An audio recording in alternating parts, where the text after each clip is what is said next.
오늘 하나님께서 주시는 귀한 은혜의 말씀 아가서 2장 10절에서 14절까지의 말씀입니다. 아가서 2장 10절에서 14절까지의 말씀입니다. 구약성경으로 제 성경책으로 962페이지입니다. 아가서 2장 10절에서 14절 말씀 다 찾으신 줄 알고 제가 한 절 여러분이 한 절 교독하신 후에 마지막 14절은 한 목소리로 읽도록 하겠습니다. 나의 사랑하는 자가 내가 말하여 이르기를 나의 사랑 내 어여쁜 자야 일어나 함께 가자. 지면에는 꽃이 피고 새가 노래할 때가 이르렀는데 비둘기의 소리가 우리 땅에 들리는구나.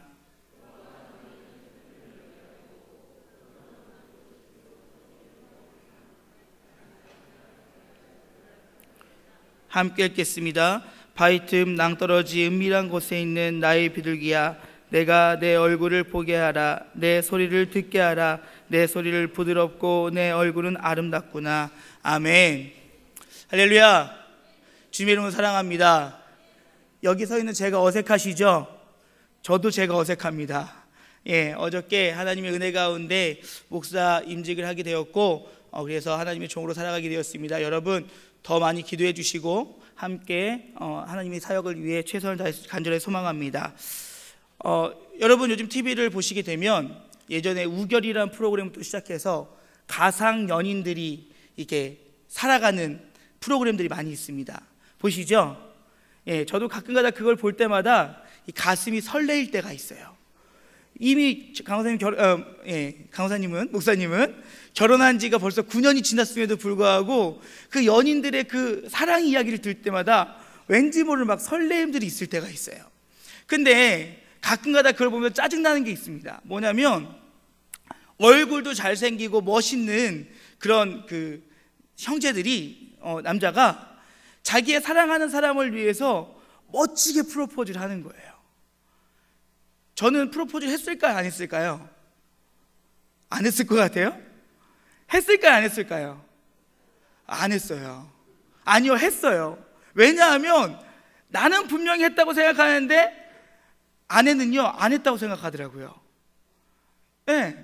요즘에는 이렇게 그 선호하는 프로포즈가 예전에는 이렇게 그 목사님 때만 해도 이 차 트렁크에다가 이렇게 헬륨이 들어가 있는 풍선을 딱 넣어놓고 트렁크를 딱 여는 그 순간 풍선이 우와 올라가고 그러면서 차에 있는 그 스피커의 소리로 뭔가 막 노래 소리가 나옵니다.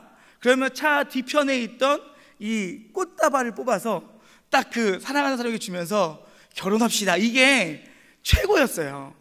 그런데 요즘에 프로포즈를 보니까 최고로 여러분들이 꿈꾸고 있는 프로포즈는 이 밀폐된 공간에 하트의 그 초를 다 켜고 그리고 그 가운데 의자를 하나 놓고 여자를 앉힙니다. 그리고 남자가 이제 분위기를 깔며 갑자기 뭐야 막 이래요, 여자가. 그러다가 조금 시간이 지나면 갑자기 눈을 깜빡깜빡거리면서 이게 눈물이 스르르 흐릅니다. 그럼 남자가 거기다 대놓고 한마디 막 노래를 불러주죠. 막 이렇게 노래를 불러줍니다. 그러면 이 남자의 노래의 잘함과 잘못함에 상관없이 그냥 여자는 그 상황에 훅 빠져서 눈물을 촉촉 흘립니다. 그리고 이렇게 무릎을 꿇으면서 반지를 주던지요, 아니면 이렇게 그 이마에 딱 입맞춤을 하면서 사랑해, 결혼해줘, 이런단 말이에요. 그런데 이건 굉장히 비현실적인 얘기예요. 여러분 잘 생각해 보세요. 우선 밀폐된 공간에서 그렇게 많은 초를 켜면요, 산소가 부족합니다. 산소가 부족하게 되면 호흡이 가빠져요. 그리고 저같이 이렇게 건강한 사람은 땀이 주르륵 솟습니다. 그리고요, 그러다 보면 하고 싶은 말을 못해요. 왜요? 땀 닦느라고요. 그리고 여러분 그거 아시죠? 그 초는요 얼마 못 갑니다. 그 모든 세레나데를 하기에는 짧아요. 그리고 자칫 잘못 작은 움직임에도 그 촛불은 꺼지고 맙니다. 그리고 여러분 그 대부분 그 하는 시간대가 어두운 저녁 시간대 많이 한다는 거죠. 왜요? 초가 더 빛나게 하려면. 근데 여러분 그 저녁에 남자친구를 만난다고 일을 하다가 공부를 하다가 샤워를 하고 가는 사람은 아무도 없을 겁니다. 그런데 그 이마에다가 키스를 하는 그 순간 그 여자친구의 역한 정수리 냄새가 내 코끝을 찌를 수도 있습니다. 이런 비현실적인 것에도 불구하고 많은 여자들이 그런 프로포즈를 꿈꾼다는 거예요. 저 역시도요, 사랑하는 아내에게 결혼에 프로포즈를 했어요. 예, 저는 한국에 있었고, 저는 일본에 있었고, 저희 아내는 일본에 있었어요. 그래서 이제 결혼하기로 약속을 하고, 결혼하기 약속을 하고, 그리고 이제 그 전에 이제 전화를 했죠. 전화를 해서 이제 기타를 치기 시작했어요. 아무도 이렇게 조용히 기타 반주를 해주세요. 우리 재연에 우리 오늘 주영이가 도와주겠습니다. 그 제가 이렇게 기타를 딱 쳤어요. 딱 그 피아노를 딱 그 전화기를 갖다 대고 딱 반주를 하기 시작했어요. 여러분 지금부터는요, 손발이 오그라들어도 다 들어주셔야 돼요. 제가 했던 그대로의 프로포즈입니다. 좋아요. 딱 이 상황에서 제가 딱 전화하고, 자기야, 오늘따라 왜 이렇게 보고 싶지? 이랬어요. 오빠 오그라들어요. 그리고 나서 한참 동안 아무 말도 하지 않았어요. 그리고 조용하게 이렇게 기타를 쳤어요. 그리고 이 오늘 우리가 읽은 본문의 말씀인데요, 그거 찬양이 있어요. 이런 찬양입니다. 어떤 찬양이냐면요, 제가 불러드릴게요. 여러분에게 프로포즈하는 겁니다. 이렇게 해요. 나의 사랑한 목소리 듣기 원하네. 나의 사랑, 나의 어여쁜 자야. 사모님 듣고 있는 거예요. 틈이란 곳에서 듣기 원하네. 부드러운 주님의 나의 사랑, 나의 사랑, 나의 어여쁜 자야. 일어나 함께 가자. 끝내주죠. 나의 사랑, 나의 사랑, 나의 어여쁜 자야. 일어나 함께 가자. 이렇게 멋있죠? 별로 안 멋있어요? 정말 이 프로포즈를 할 때 막 심장이 두근두근 하는데, 이 얼굴도 못 보고 있으면서도 이 기타를 치면서 삑사리 나면 안 되는데, 틀리면 안 되는데 막 이러면서 막 치면서 이 노래 부르고 나서 한마디 했어요. 자기야 사랑해. 근데 그때 우리 사모님의 대답이 더 웃겨요. 한마디 이렇게 하더라고요. 오늘 무슨 일이 있어? 그래 놓고서요, 지금까지도 제가 프로포즈를 안 했다고 그런 TV 프로그램 나오면 저를 박박 긁습니다. 그런데 이렇게 나는 나의 사랑을 담아서, 나의 마음을 담아서 프로포즈를 했지만 상대방이 나의 마음을 몰라줄 때가 있다는 거예요. 하나님께서 여러분들을 향하여서 지금 나의 사랑하는 자여, 나와 일어나 함께 가자로 프로포즈를 하고 있는데, 여러분이 원하고 여러분이 듣고 싶은 그 소리가 아니어서 그것이 과연 하나님의 프로포즈인지 우리가 놓칠 때가 있다는 것입니다. 여러분 잊지 말기 주님으로 간절히 소망합니다. 하나님께서는 지금 이 순간에도 여러분의 삶 가운데에서도 여러분이 찬양하고 예배하는 이 순간순간마다 여러분에게 나의 사랑하는 자여, 나와 일어나 함께 가자라고 프로포즈하고 계심을 잊지 않길 주님으로 간절히 소망합니다. 지금 하나님께서는요, 찬양을 통해서, 말씀을 통해서 여러분에게 말씀하고 계시다는 거예요. 나의 사랑하는 자야, 내가 너의 목소리가 듣고 싶구나, 내가 너의 얼굴을 보고 싶구나, 나와 일어나 함께 가자라고 얘기하고 있습니다. 오늘 본문의 말씀은요, 솔로몬이 자신이 너무나도 사랑하는 술람미 여인을 향해서 사랑하는 사랑의 세레나데예요. 그리고 이제 나와 함께 같이 가자라고 고백하는 그 프로포즈의 자리입니다. 여러분, 하나님께서도 지금 여러분에게 정말 눈에 넣어도 아프지 않고, 그리고 아무리 바라보아도 또 보고 싶은 여러분을 향하여서 지금 이렇게 말씀하고 계신다는 거예요. 일어나 함께 가자고요. 여러분, 하나님께서는요, 사람을 통하여 이루심을 믿으십니까? 하나님께서 사람을 통하여 하나님의 놀라운 역사하심을 이루심을 믿으십니까? 그 사람이 바로 여러분이 되길 주님의 이름으로 간절히 축원합니다. 하나님께서는요, 사람을 통하여서 일하신다는 거예요. 하나님이 우리의 힘이 없어도, 우리의 도움이 없어도 모든 일을 다 하실 수 있는 전지전능하신 하나님이심을 잊지 않길 주님으로 간절히 소망합니다. 그럼에도 불구하고 하나님께서는 우리가 함께 주님과 일어나 일을 하길 원하신다는 거예요. 그리고 지금 이 순간에도 쉬지 않고 여러분을 향하여서 함께 가자고 고백하는데 우리는 그 고백의 소리를 외면할 때가 있다는 것입니다. 하나님께서 모세를 부르시고요, 그 모세를 통하여서 이스라엘 민족들을 출애굽하시기 위해 그를 부르셨을 때에도 모세는 5번이나 하나님의 부르심을 외면했어요. 하나님, 제가 못합니다. 내가 그들 앞에 가서 선포했을 때 나를 보낸 이가 누구라면 내가 뭐라고 얘기하겠습니까? 결국엔 하나님, 나의 입술은 굳었습니다. 뻣뻣합니다. 내 말이 어눌합니다. 그렇지만 하나님께서는 그를 선택하셨고 그를 통하여서 하나님의 백성들을 구원하셨다는 사실을 잊지 않길 주님으로 간절히 소망합니다. 여러분이 때로는 부족해 보이고 연약해 보이고 내가 하나님의 일꾼을 쓰임받기에 연약할지 모르겠지만 하나님이 보시기에는 그 세상 어느 것과도 바꿀 수 없는 여러분은 특별한 하나님의 사람들이라는 거예요.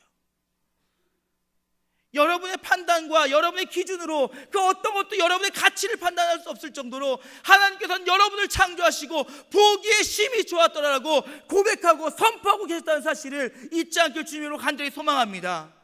그러기에 여러분을 어떠한 가치 판단으로, 어떠한 기준으로 판단하지 마세요. 성적이 절대 여러분의 가치를 판단해 줄 수가 없어요. 여러분의 외모가 여러분을 판단해 줄 수 없다는 말이에요. 여러분이 갖고 있던 그 어떤 것들이 하나님이 태초에 여러분을 만드시고 보기에 심히 좋았더라고 말씀하시는 그 하나님의 음성을 무시할 수 없다는 거예요. 그러기에 여러분 한 사람 한 사람이 너무너무 특별하고 하나님의 귀한 자녀라는 사실을 이 시간 다시 한번 상기할 수 있길 주님의 이름으로 간절히 소망합니다.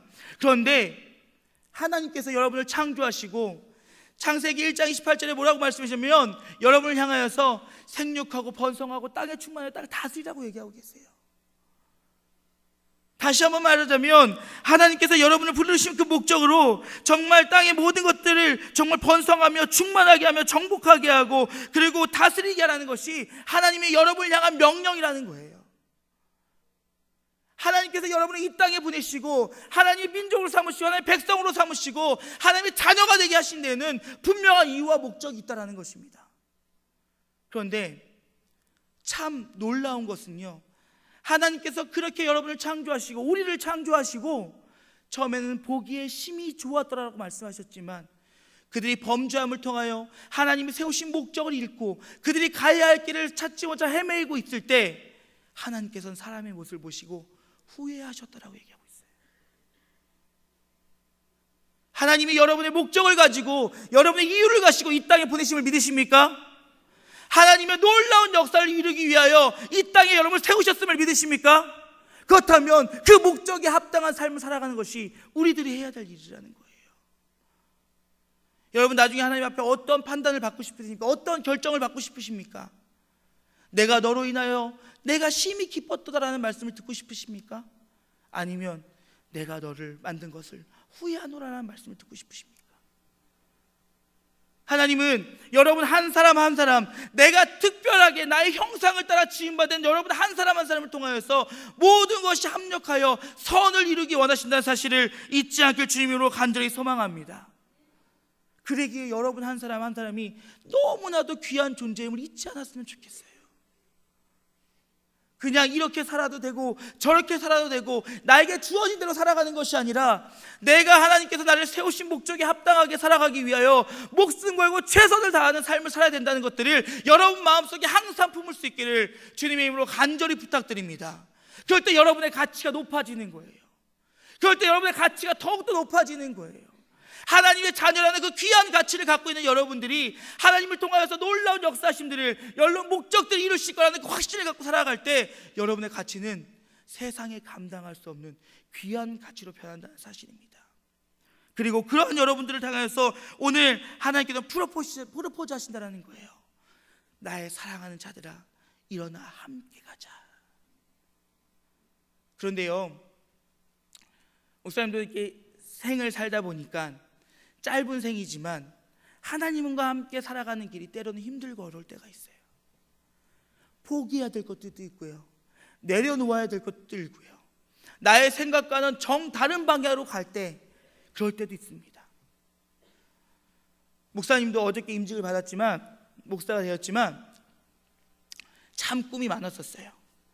나의 목표는 딱 그 목사가 될 수 있는 나이가 31살이거든요. 31살에 무조건 목사를 받겠다 목표를 갖고 살았어요. 네. 그리고 열심히 다녔어요. 열심히 공부했고 하지만 하나님께서 인도하시는 방향은 조금 틀렸어요. 물론 지금도 빨리 하나님께서 세워주셨지만 처음에는 그냥 신학교 졸업하고 신대원 졸업하면 군대 갔다 와서 목사가 될 줄 알았어요.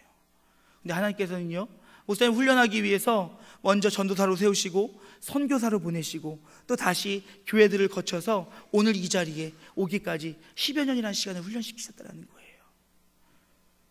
여러분, 하나님과 동행하는 길이 때로는 지치고 힘들 때도 있습니다. 때로는 어려울 때도 있습니다.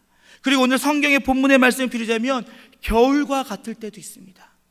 하지만 하나님께서 여러분과 함께 하시는 그 시간이, 하나님께서 우리에게 축복하시는 그 시간을 믿으심으로 그 시간들을 잘 이겨낼 수 있길 주님으로 간절히 소망합니다. 겨울에요, 얼마 전에 시골을 다녀왔는데 겨울이 되면 이제 논두렁에 이제는 그 볕담밖에 남지 않습니다. 목사님이 어렸을 때 시골을 가면 그 논두렁 한켠에다가 큰아버지께서 물을 받아주셨어요. 그래서 꽁꽁 그 물을 얼려서 이렇게 깨지지 않을 정도로 탄탄하게 만들어주셨어요. 물론 여러분이 다니는 스케이트장처럼 그렇게 좋은 스케이트장은 아닙니다. 그런데요, 거기다가 나무로 썰매를 만들고 그 밑에 철사심을 이렇게 박아가지고 무릎을 꿇고 이렇게 썰매를 타는 그런 기억도 있습니다. 며칠 전에 시골을 갔는데 이제는 다 추수를 마친 논에는 볕담밖에 남지 않았더라고요. 그리고 그것을 바라보면서 겨울에 내가 그렇게 지냈었는데, 이제 겨울이 다가오면 여러분들은 이렇게 할 겁니다. 아마 부모님의 등골을 파먹는다는 등골 웨이브, 북쪽 얼굴을 입고 다니실 겁니다. 이 중에 아마 80%, 90% 이상은 여기에 북쪽 얼굴을 새기고 다니실 겁니다. 그러면서 점점 누가 더 두껍게 있느냐, 누가 풍성하게 있느냐를 싸우겠죠. 그래서 레벨이 낮은 양아치 단계부터 레벨이 높은 귀족 단계까지 여러분은 이제 분리할 것입니다. 그래서 어떤 친구는 800, 어떤 친구는 10,000, 어떤 친구는 이러면서 마치 자신을 드러내는 듯한 자랑을 하고 다닐 겁니다. 그렇죠? 그러고 나서 안에다가는 분명히 반팔티를 입고 다닐 것이고요, 개 중에 어떤 여자친구는 짧은 핫팬츠를 입고 다닐 것입니다. 왜 그 위에 그 두꺼운 걸 입고 다니는지 저는 모르겠어요. 그런데 그러면서 이제 겨울이 되면 춥다고 보일러를 틀고 방 안에 움츠리고 있을 것입니다. 그런데요, 그렇게 해도 겨울은 지나가지만 내가 겨울을 이겨내기 위해 애쓰면 또 그 겨울은 값지게 지나간다는 사실을 잊지 않길 주님으로 간절히 소망합니다. 내가 가만히 움츠리고 있다면 그 겨울은 그 시간이 지나갈 때까지 가만히 멈춰 있어야 돼요. 하지만 내가 그 겨울을 이겨내기 위해서 나가서 썰매도 타고 눈싸움도 하고 또 때로는 친구들과 운동도 하다 보면 그 겨울은 건강하게 지나갈 수 있다는 거예요. 여러분, 한국 교회가 지금 겨울이라고 얘기하는 사람들이 많이 있습니다. 지금 이 자리를 둘러보건대도 너무너무 마음이 아픕니다. 이 아래에서 이렇게 둘러봤을 때의 마음과 지금 이 자리에서 둘러보는 마음은 너무나도 틀립니다. 빈자리가 눈에 들어오고요, 여러분들의 의기소침한 모습들이 눈에 들어옵니다. 그리고 많은 사람들이 한국교회 청소년들이 죽어가고 있다라고 얘기합니다. 많은 사람들이 지금 꽁꽁 추운 겨울과 같다라고 얘기합니다. 그런데요, 그 겨울이라고 불만하지 않기를 간절히 소망합니다. 그 겨울에도요, 우리가 일어서 뛰어가고 달려가고 땀을 내면 그 추운 겨울도 따뜻한 겨울로 변한다는 사실을 잊지 않길 주님으로 간절히 소망합니다. 그럴 때 우리 가운데 하나님의 교회들이, 하나님의 청소년들이 일어날 수 있다는 거예요. 언제까지 내가 지금 춥다고 웅크리고 있을 겁니까? 그 겨울이 지나야 꽃이 피고 열매가 맺는 그 봄날이 온다는 사실을 여러분 잊지 말으셔야 된다는 거예요. 지금 상황이 어렵다고요? 환경이 어렵다고요? 학교 야자가 문제라고요? 학교 자율학습이 문제라고요? 아니면 보충 수업이 문제라고요? 학원 가는 게 문제라고요? 성적이 문제라고요? 언제까지 그 겨울에 꽁꽁 싸매어 있으실 겁니까? 내가 그 겨울을 이겨내지 않는다면 절대 나에게 봄날은 찾아오지 않아요. 내가 지금 환경과 상황을 탓하고 지금 내 여건만 탓한다면 결국 꽃피는 봄날은 나에게 오지 않는다는 거예요. 아니요, 올 수도 있겠죠. 더디게요. 그때가 올 때까지 기다려야겠죠. 그런데 하나님께서는 여러분을 목적을 가지고 부르셨고 지금 이 겨울을 깨라고 여러분들 이 자리에 세우셨다는 사실을 잊지 않길 주님으로 간절히 소망합니다. 그리고 그 겨울을 깰 수 있는 하나님의 사람들이 이 자리에서 일어날 수 있기를 주님으로 간절히 축원합니다. 그 겨울을 깰 수 있는 사람들은 여러분밖에 없어요. 선생님들이 깨실 수 있다고요? 아니요. 선생님들은요, 여러분이 그 겨울을 이겨내기 위해서 애쓰실 때 여러분에게 따뜻한 옷을 입혀주고 여러분의 땀을 닦아주는 것 외에는 아무 방법도 할 수가 없어요. 지금 우리 청소년교회가 하나님의 교회로, 하나님의 축복받은 교회로 일어나기 위해서는 여러분이 움직여야 하고 여러분이 일어나야 하고 여러분이 겨울을 여러분이 인지해야 된다는 거예요. 언제까지 내 옆자리에 빈자리를 보면서 아, 원래 그랬어, 내 옆자리를 보면서 제가 천국 가든 말든 나랑 뭔 상관이야, 이러실 겁니까? 하나님께서 나의 사랑하는 자여, 내가 너와 함께하길 원한다는 그 음성에 듣고 우리가 아멘으로 화답하며 함께 나아갈 때 하나님께서 이 겨울을 이겨낼 수 있는 힘을 여러분에게 부어주신다는 사실을 잊지 않길 주님으로 간절히 소망합니다. 여러분이 움직이지 않으면 절대 청소년교회가 깨어질 수가 없어요. 이 한국교회의 겨울이 여러분이 일어나지 않으면 절대 깨어질 수 없다는 것입니다. 그러기에 여러분 한 사람 한 사람이 너무나도 중요하고 여러분 한 사람 한 사람이 너무나도 특별하고 여러분 한 사람 한 사람이 하나님 보시기에 너무나도 귀하다라는 거예요. 여러분, 기도는요, 안 되는 것이 아니라 안 하는 것입니다.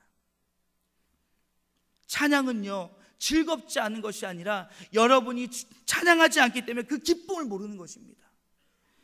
말씀을 모르는 것이 아니라 여러분이 읽지 않고 듣지 않아서 깨닫지 못하는 것입니다. 전도는요, 안 되는 것이 아니라 여러분이 안 하는 것입니다. 그렇다면 이 겨울과 같은 이 시간에 이제는 그것들을 깰 수 있는 여러분이 될 수 있길 주님의 이름으로 간절히 소망합니다. 그러기에 하나님께서 여러분과 함께 하신다는 거예요. 여러분의 힘과 여러분의 능력으로 할 수 없기에 하나님께서 여러분과 동행하신다는 거예요. 그러기에 납작 엎드려 하나님께 기도하는 마음으로 하나님, 이 시대를 변화시킬, 이 한국교회를 변화시킬 사람이 바로 내가 되게 하여 주시옵소서. 이 겨울과 같은 이 딱딱하게 굳은 이 땅을 변화시킬 사람이 바로 내가 될 수 있도록 인도해달라고 기도하는 여러분이 되길 주님으로 간절히 소망합니다. 그럴 때 하나님은 여러분을 통해서 일하실 거예요. 모세를 통하여 그 애굽 땅에 있는 그들을 출애굽시켰던 그 하나님께서 여러분이 하나님께 엎드리고 여러분이 하나님께 매달리고 하나님만 간절히 소망하며 나아갈 때 하나님은 여러분을 통하여서 놀라운 일을 행하신다는 거예요. 기대되지 않으세요? 목사님은 지금도 꿈꾸고 있는 나의 꿈이 있습니다. 목사님의 꿈은, 이게 방송에 나가서 조금 불안하긴 하지만 60만 명 앞에서 설교하는 게 꿈이에요. 간절히 소망합니다. 이루어질 거라고 저는 기도합니다. 나는 부족하지만, 나는 연약하지만 하나님께 세우신다면 될 수 있을 거라고 확신해요. 여러분 꿈꾸십시오. 여러분을 통하여서 하나님이 어떤 놀라운 일들을 벌이실지 꿈꾸십시오. 단지 내가 어떤 대학을 갈 거야, 내가 어떤 직장에 갈 거야, 어떤 사람을 만날 거야, 이것에 대한 기대함을 가지시는 게 아니라 하나님을 나를 통하여서 이 나라 이 민족을 향하여서 한국교회를 향하여서 열방을 향하여서 나를 쓰실 것에 대한 기대를 품을 수 있는 여러분에게 주님의 이름으로 간절히 소망합니다. 그럴 때 하나님이 여러분을 통해서 일하신다는 거예요. 하나님이 여러분과 함께하는데 무엇이 두렵습니까? 하나님이 여러분을 붙잡고 계시고 하나님이 여러분과 함께한다 약속하고 계신데 도대체 무엇이 여러분의 발목을 붙잡는 것입니까?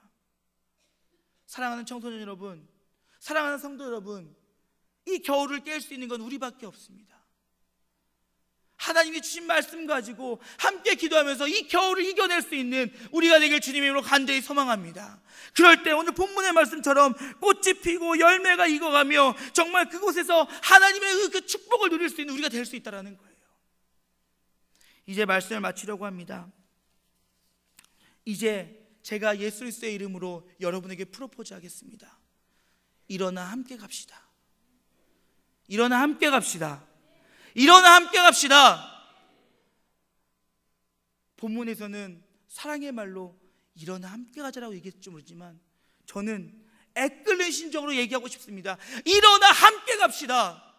그 한 사람의 노력으로 될 수 있는 일이 아니에요. 어떤 사람의 노력으로 될 수 있는 일이 아니에요.